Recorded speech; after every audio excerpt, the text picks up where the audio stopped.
yung evidence na nasa atin ang banal na espiritu na siya nag-guide sa atin.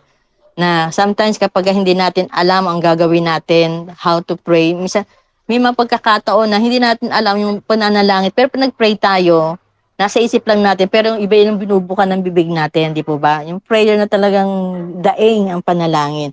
Yun yung work ng Holy Spirit. At sometimes na malalaman na lang natin na may pinagdaanan pala si kapatid, kaya pala natin na ipag-pray kasi hindi natin alam na may pinagdadaanan pala siya na nasa danger pala yung isang kapatid. May nangyari nga pong gano'n na hindi ko alam ba't ka dumating sa buhay ko na ipapanalangin ko taong ito.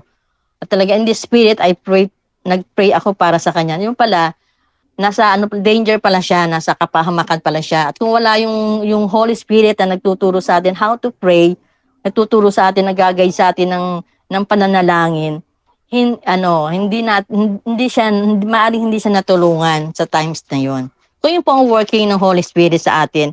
He guided us, He comfort us. Siya ay pumupuno sa atin. Siya po yung nag-guide sa atin sa bagay na hindi po natin kaya. Sabi nga po dito yung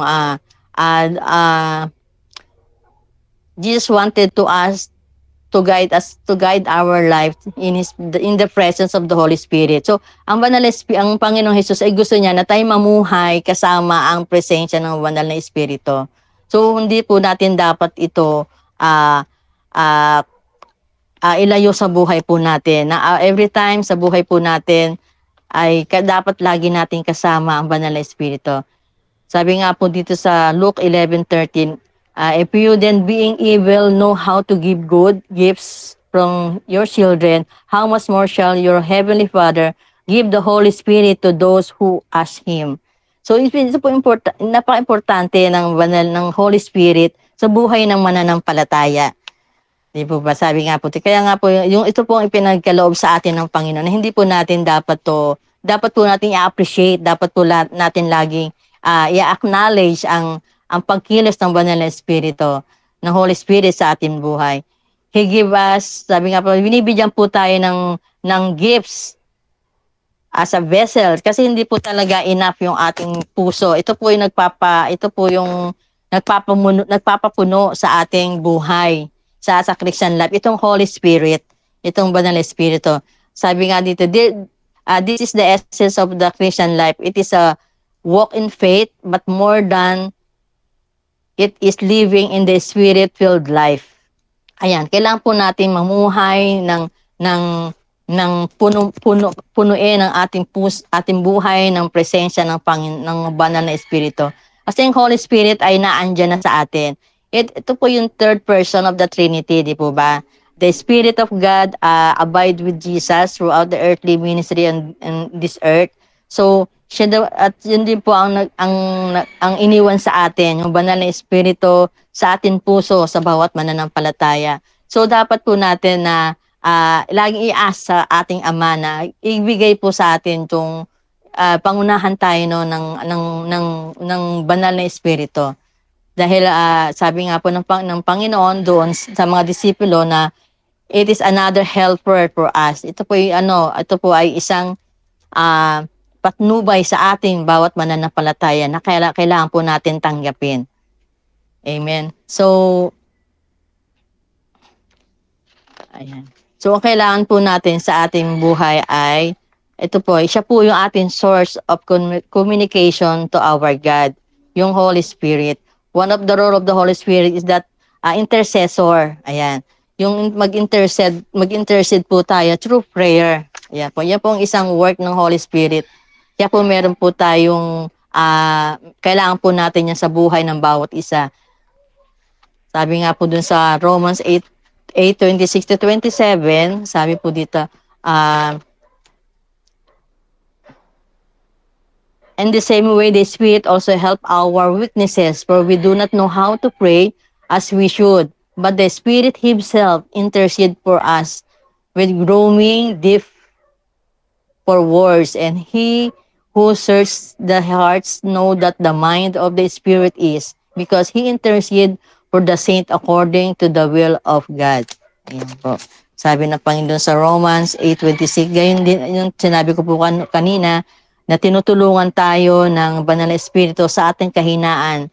At kung may times na tayo nanghihina as a Christian, na doon po yung help, yung ating, ang Holy Spirit upang tayo po ay palakasin at patatag at bigyan ng lakas, sapagkat ito po yung nagbibigay sa atin ng katatagan, ang Banal na Espiritu. Siya po yung siya po yung gabay po natin para po tayo manatiling nakapokus sa bawat gagawin po natin na ministry sa ating Panginoon.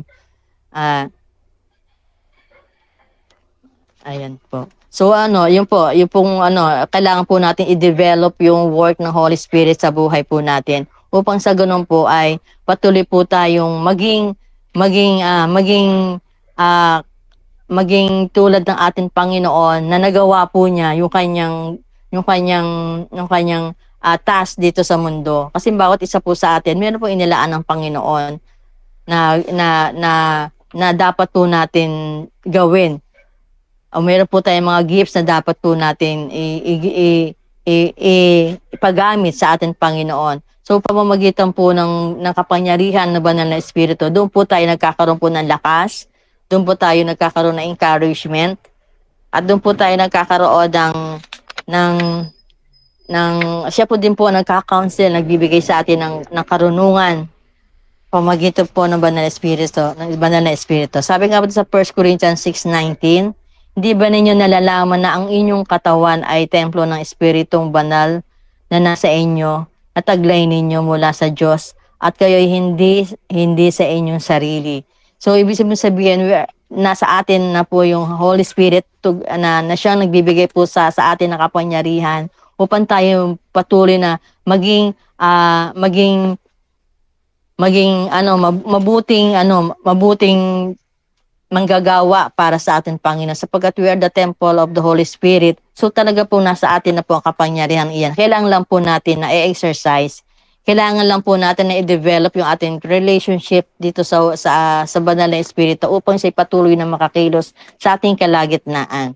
Sabi nga po dito, huwag po tayong matakot, sapagkat sabi ng Panginoon, I will leave you. Sabi doon ng Panginoon na He will teach you all things to bring to you to remembrance all that I said to you. Sabi ng Panginoon, peace I will live with you. My peace I will give to you, not as the world gives, do I give to you. Let not your heart be troubled.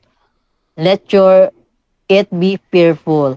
Yan. Sabi ng Panginoon, huwag ka tayong dapat na mangamba, huwag tayong matakot, sapagkat yung kapayapaan na ibinigay sa atin ng Panginoon sa pamamagitan ng gabay ng Banal na Espiritu ay nasa sa atin na. So kailangan lang po natin na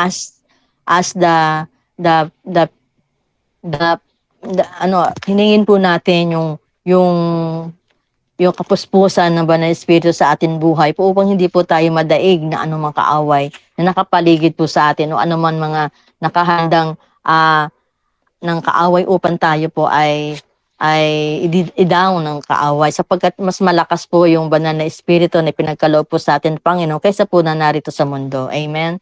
So yun po yung kapangyarihan po na Banal na Espiritu na nasa ating buhay. Napagkaminsan po ay hindi po natin na-appreciate na hingin sa ating Panginoon, hingin sa Holy Spirit na i-guide po tayo, hingin sa Banal na Espiritu na give us, na bigyan po tayo ng wisdom, ng kapangyarihan, ng power, para yung bawat ginagawa po natin sa ministry ay hindi po nasasayang. Amen. Ito po yung work ng Holy Spirit. Hindi po natin to gawa.